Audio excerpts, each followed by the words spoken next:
भारतीय संस्कृति की शक्ति देश की अर्थव्यवस्था की रीढ़ की हड्डी बन सकती है। इसी संदेश के साथ अहमदाबाद में कल्चरल इकोनॉमिक कॉन्क्लेव का आयोजन हुआ। लेकिन सबसे महत्वपूर्ण इस कार्यक्रम में पधारी तेलंगाना के राज्यपाल सौंदरराजन का भाषण रहा। 5 राज्यों के चुनाव परिणाम के बाद गोमूत्र स्टेट और उत्तर और दक्षिण के विभाजन की थ्योरी पेश करने वालों को उन्होंने करारा जवाब दिया। अहमदाबाद में इंडिया थिंक काउंसिल और गुजरात यूनिवर्सिटी के सहयोग से खास कार्यक्रम कल्चर इकोनॉमिक कॉन्क्लेव का शुक्रवार को शुभारंभ हुआ। भारतीय परंपरा के अनुसार तेलंगाना की गवर्नर और पुडुचेरी की लेफ्टिनेंट गवर्नर तमिलिसाई सौंदरराजन और गुजरात के मुख्यमंत्री भूपेंद्र पटेल ने दीप जलाकर कार्यक्रम का श्री गणेश किया। 5 राज्यों के चुनाव नतीजों के बाद वोटरों के सियासी मिजाज का हवाला देकर उत्तर और दक्षिण पर जो राजनीतिक बहस शुरू हो गई है, तेलंगाना की गवर्नर ने अपने संबोधन में भारत को बांटने वालों पर करारा हमला बोला।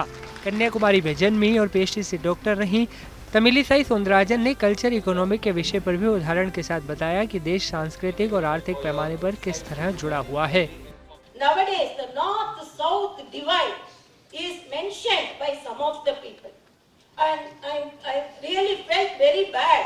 A member of parliament from Tamil Nadu itself mentioned about the northern states, differentiating it from southern states as Gaumutra state. I have to say it is a Gaumutra states.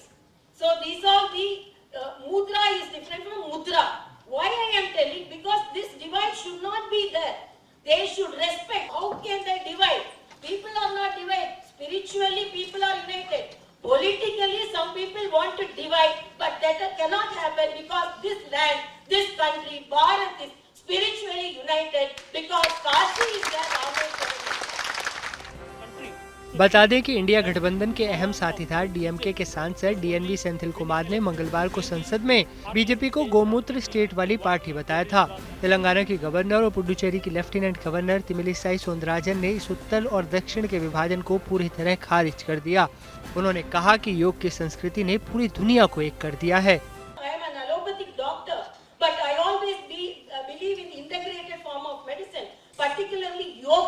Because after the Honorable Prime Minister's efforts, when yoga is celebrated as on June 21st as the International Yoga Day, and most of the world people from world countries visit India, and more than 95 countries are celebrated it, and more than 192 countries celebrated it, and more than 90 Islamic countries also celebrated it. So that is the economic connect, cultural connect. इस मौके पर गुजरात के CM Bhupendra Patel ने बताया कि प्रधानमंत्री नरेंद्र मोदी के नेतृत्व में भारत में किस तरह से कल्चरल इकोनॉमिक को बढ़ावा दिया जा रहा है। प्रधानमंत्री जी अब देश के कल्चर एस्पेक्ट पर फोकस कर पिलग्रिमेज के टूरिज्म को बढ़ावा देने का प्रयास कर रहे हैं। इसकी भारतीय अर्थव्यवस्था में एक नया आयाम जुड़ा है। काशी विश्वनाथ कॉरिडोर और महाकाल लोक कॉरिडोर का निर्माण इससे बड़े उदाहरण हैं।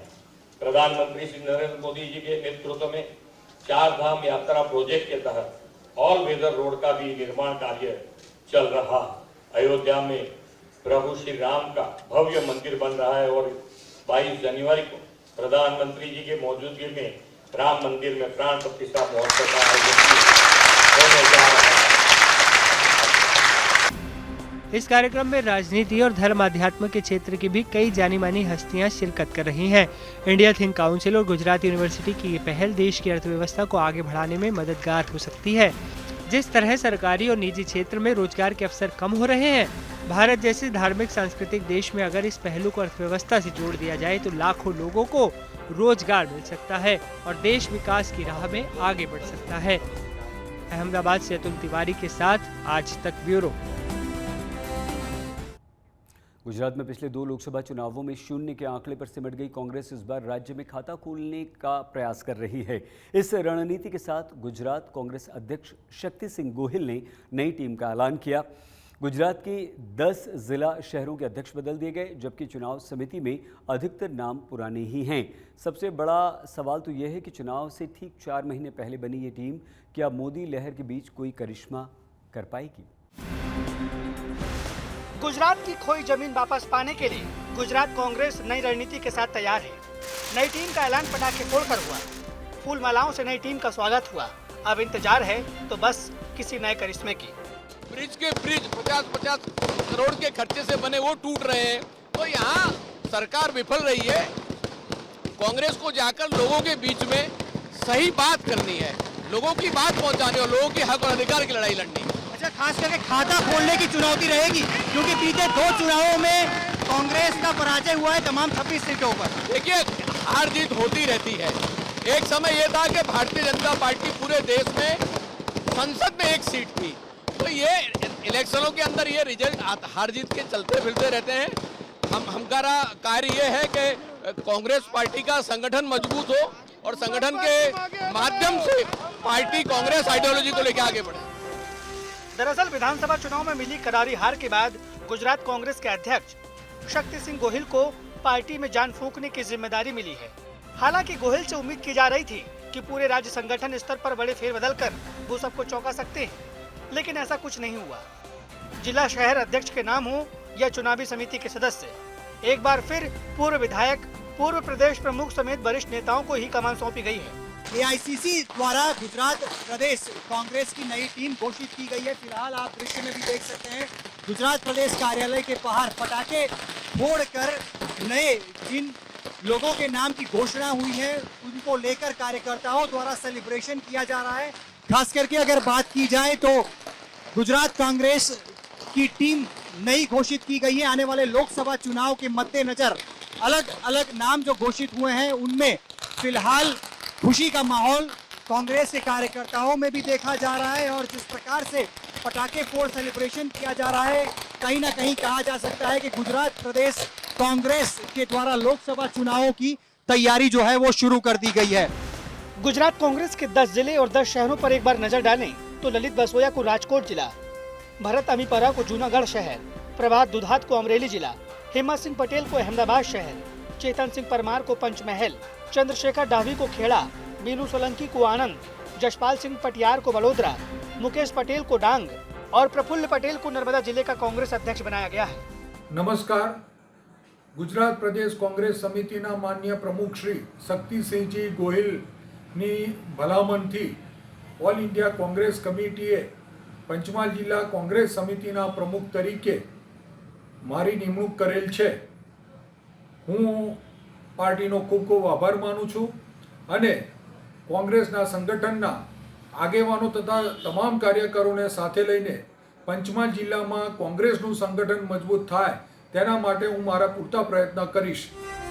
दूसरी तरफ एआईसीसी ने चुनाव समिति के सदस्यों के तौर पर अमित चावड़ा, अर्जुन मोरबाडिया, भरत सिंह सोलंकी, जगदीश ठाकुर, अमी याग्निक, सिद्धार्थ पटेल समेत 40 सदस्यों के नाम घोषित किए हैं। गुजरात कांग्रेस के अध्यक्ष शक्ति सिंह गोहिल पर लोकसभा चुनाव में पार्टी के लिए खाता खोलने की बड़ी जिम्मेदारी होगी, क्योंकि पिछले 2 लोकसभा चुनाव में बीजेपी सभी 26 सीटों पर जीत दर्ज करके कांग्रेस का सफाया कर चुकी है। लोकसभा चुनाव में करीब 4 महीने का वक्त ही बचा है, इसलिए नई टीम के पास ज्यादा वक्त भी नहीं है। चुनाव के नतीजों से साफ हो जाएगा कि कांग्रेस का पटाखा गुजरात में फूटेगा या फिर फुस हो जाएगा। अहमदाबाद से अतुल तिवारी, पंचमहल से जयेंद्र, डांग से रौनक जानी और राजकोट से नीलेश शिशांगिया के साथ आज तक ब्यूरो।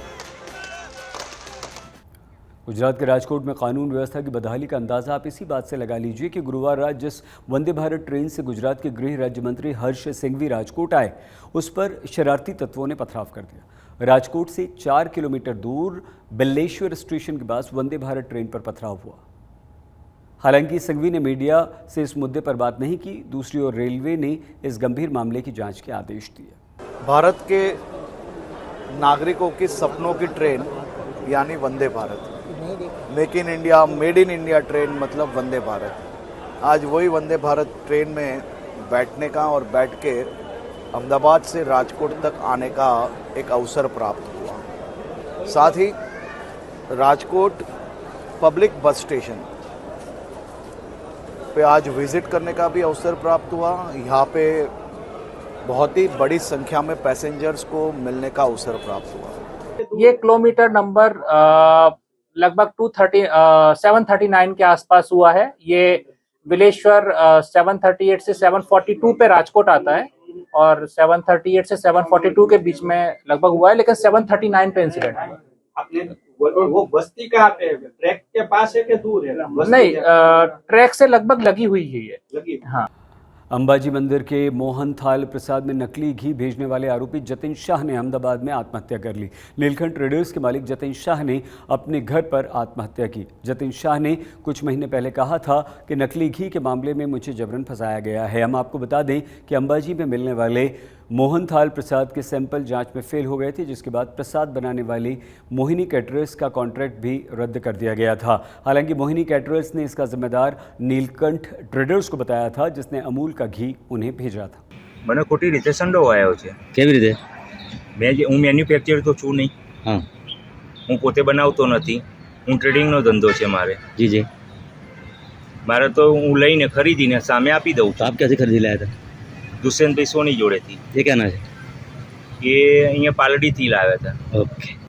स्वागत आज तक गुजरात में एक बार फिर से आपका। अब आपको दिखाते हैं देश में चलने वाली बुलेट ट्रेन के पहले रेलवे स्टेशन का फर्स्ट लुक। भारत का पहला बुलेट ट्रेन का टर्मिनल तैयार है। रेल मंत्री अश्विनी वैष्णव ने अहमदाबाद में बने बुलेट ट्रेन टर्मिनल का एक वीडियो शेयर किया। पहली बुलेट ट्रेन अहमदाबाद और मुंबई के बीच चलने वाली है। ये सेवा जापान की मदद से शुरू की जाएगी। हमारी विशेष रिपोर्ट में देखिए बुलेट ट्रेन का पहला स्टेशन।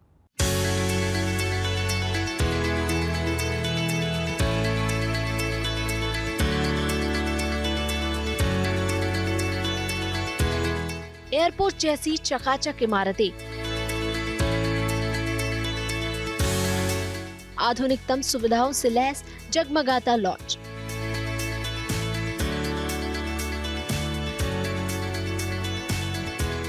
ये कोई एयरपोर्ट तो नहीं, लेकिन उससे कम भी नहीं है। ये देश के पहले बुलेट ट्रेन के स्टेशन की सबसे पहली झलक है।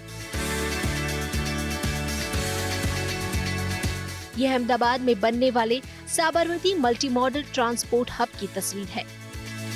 अहमदाबाद से मुंबई के बीच देश की पहली बुलेट ट्रेन यहीं से चलेगी।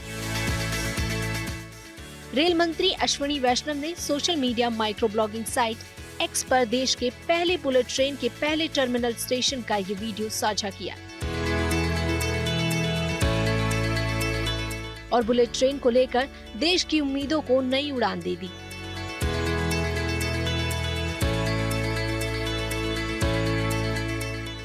Sabarmati multimodal transport hub से केवल बुलेट ट्रेन ही नहीं मिलेगी, बल्कि यहाँ मेट्रो और सामान्य रेल सेवा का भी स्टेशन बनाया जा रहा है।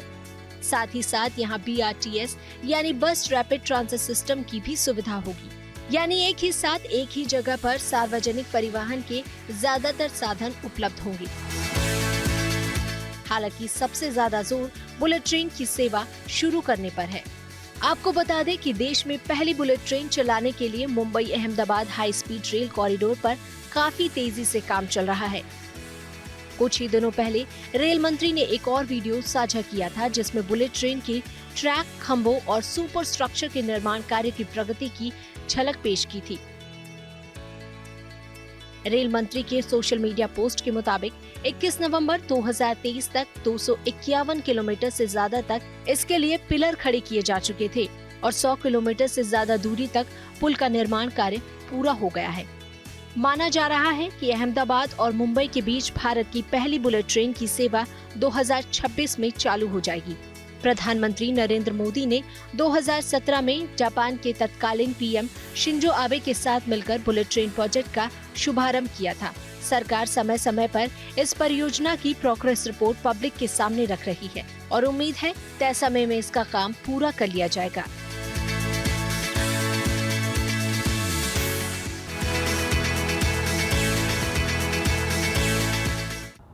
यात्राधाम शामलाजी में भगवान शामलिया की भव्य शोभा यात्रा निकाली गई। बाबा रामदेव प्रचार समिति और भक्त संगम के संयुक्त तत्वाधान में शामलाजी में मेशो नदी के तट पर विशेष कार्यक्रम आयोजित किया गया, जिसमें रणुजा से रामदेव उपासक आनंद सिंह तोमर विशेष रूप से पहुंचे, जिनका भव्य स्वागत किया गया। नदी के किनारे बड़ी संख्या में रामदेव उपासक भव्य जुलूस में शामिल हुए। ये कार्यक्रम मनुदास जी के नेतृत्व में रामदेव के भजन कीर्तन के साथ आयोजित किया गया। शामला जी मंदिर में श्यामला जी का वरघोड़ा का आयोजन किया गया है। आदरणीय मनु महाराज जी ने और सभी भक्तों ने इस वरघोड़े में मुझे आमंत्रित किया है रामदेवरा से आकर, इसलिए मैं सभी भक्तों को सुख शांति रहे और अच्छी तरह से धर्म का पालन करें, सनातन धर्म की राह पे चले। बाबा रामदेव जी ने आज से 650 वर्ष पहले जो छुआछूत, ऊंच नीच, अबड़छेद का जो मार्ग दिखाया था, उसी प्रकार से हमारे आदरणीय संत सभी प्रजा को रास्ता दिखा रहे हैं। इसी प्रकार से ये कड़ी चलती रहे। આજે ભગવાન શામળિયાનો વરઘોડો વર્ષોની પરંપરા 100 વર્ષ ઉપરથી પરંપરા ચાલી આવે છે। એ પરંપરાની અંદર તમામ આજુબાજુથી તમામ સદગુરુઓ, ગુરુજનો, ભક્તજનો, હરિભક્તો આવે છે। પરંતુ આજે એક મોટામાં મોટો લાવો અમને મળ્યો કે બાપુ આનંદસિંહ રામદેવજી વંશજ અને એમના વંશજ જ્યારે આપણી વચ્ચે આપણી સમક્ષ આવ્યા છે, ત્યારે આ વરઘોડાનું અને શામળાજી પ્રદેશ ભક્ત મંડળનું એક અહોભાગ્ય છે।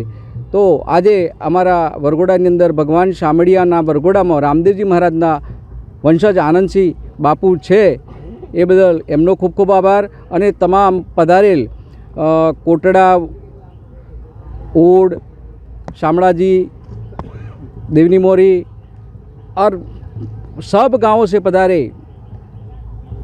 संत महात्माओं, गुरुजनों नो खूब खूब अभिवादन करूँ छूँ। राजकोट के बाबरा में हुई एक शादी चर्चा का विषय बनी हुई है। दरअसल यहाँ निकुंज नाम के एक युवक ने अपनी शादी में विशेष तौर से दादा दादी का स्टैचू बनवाया, उन्हें अनोखे अंदाज में अपनी शादी में शामिल करवाया। दरअसल निकुंज की इच्छा थी कि उसकी शादी में उसके दादा दादी शामिल हों, लेकिन दादा दादी अब इस दुनिया में नहीं रहे, इसलिए उसने ये अनोखा तरीक़ा अपनाया। મારા દીકરાના લગ્નમાં એની ઈચ્છા એવી હતી કે મારા બા દાદા હાજર હોય ત્યારે મારા મેરેજ થઈ જાય, બરાબર, પણ અમારા નસીબમાં અમારા બા દાદાનો પ્રેમ નહોતો, અચાનક વિદાય લીધી, તો એને એની કમી ન લાગે એ માટે એનું સ્ટેચ્યુ બનાવી ને પ્રત્યક્ષ એની હાજરી હોય એવું મારા દીકરાને અહેસાસ કરાવ્યો। આજે સૌપ્રથમ સાંજે જ્યારે જાન નીકળી અને પછી અમે જ્યારે મંડપની અંદર પ્રવેશ કર્યો તો નોર્મલી બધા રિલેટિવ્સ ભેગા થયા હોય તો જોયું કે બધા ત્યાં સ્ટેજ ઉપર બેઠા છે અને ત્યારે એવું લાગ્યું કે ભાઈ આ એક સ્પેશિયલ અમને થોડી નજર ગઈ કે જેની અંદર બા દાદા ત્યાં બેઠા હોય ને એવું લાગતું હતું, પણ ત્યારે એવું થયું કે ભાઈ બા દાદાની તો હયાતી છે નહીં અને પછી જોયું તો એ બા દાદાનું સ્ટેચ્યુ હતું જે અમને એમની હયાતીનો અહેસાસ દેવડાવતો હતો અને ખરેખર ખૂબ પછી જોયા પછી એમને યાદ કર્યા અને આ પ્રસંગોમાં એમની આપણે કહીને કે હયાતી છે એવો અહેસાસ થયો અમને।